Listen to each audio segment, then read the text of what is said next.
never sell your Bitcoin, right? The Trumps have been very bullish on Bitcoin and cryptocurrency. Again, it's coming. Everybody knows it's coming, and the people who don't embrace it early are going to ultimately lose. Eric Trump recently met with Michael Saylor at Mar-a-Lago, who has been proposing a plan to preserve U.S. dollar dominance by utilizing Bitcoin as a reserve. Here's the strategy. You dump gold, demonetize the entire gold network, you buy Bitcoin, you buy 5 million or 6 million Bitcoin, you monetize the Bitcoin network, and you just define digital currency as the US dollar backed by US dollar equivalents and a regulated US custodian. Replaces every currency in the world with the dollar, which the US controls, and it siphons off hundreds of trillions of dollars of 20th century capital assets and half of the capital in the rest of the world. And most 75% of the capital of our enemies gets siphoned into Bitcoin. And the big beneficiary is the US government. And after that, every US company, because we're the ones that own and run it. Trump has been rebranding the North American Union as Canada being the 51st state of the United States. And Justin Trudeau has now resigned, leaving a clear path for Pierre Poilievre to make significant changes. We haven't really seen a lot of concrete proposals from Mr. Poilievre. I mean, he did make one. That's not fair. You're right.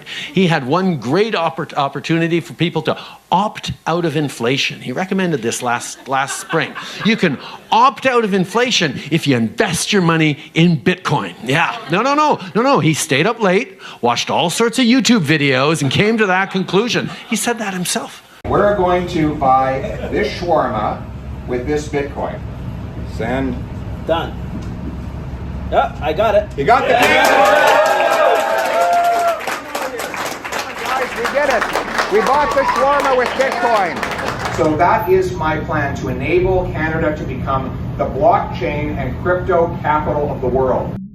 Debt slavery has existed on Earth for thousands of years, which is why a cashless society has been of great concern to freedom-loving souls. In the earliest days of civilization, farmers would borrow against their harvest, and if the harvest failed, the farmer would lose everything and become a slave until the debt was repaid. Eventually, the amount of slaves with nothing to lose becomes a threat to those in power, and so debt jubilees were issued at regular intervals as a matter of public stability. The Bible describes a debt jubilee that would happen every 50 years as an economic reset, a year of liberation and restoration where debts are forgiven, land is returned, and slaves are set free. The ancient Greeks had debt jubilees to avoid violent revolutions and uprisings. As economist Lynn Alden wrote, it wasn't out of kindness that rulers did this. It was a solution to a societal math problem. If you run a computer long enough, eventually it starts to work less efficiently. Refreshing the power and rebooting the system gets the computer running smoothly again. A Jubilee year has been celebrated every 25 years by the Catholic Church since 1300. But the need for debt forgiveness has been avoided by the current debt-based fiat system and the Uniform Commercial Code, which has been running for nearly a century, and it is at its end. 2025 is a Jubilee year, and Pope Francis has called on affluent countries to forgive debts and to address ecological debt, which sounds like a carbon tax. The emerging system is much more than just money. It is a cataloging system where every person and every piece of property can be connected via a digital identity. This is called tokenization and is set to replace the birth certificate and every other document of title in the real world. Biblical prophecy Christians are saying that this is the mark of the beast, but there is no need for a mark when facial recognition will do the job.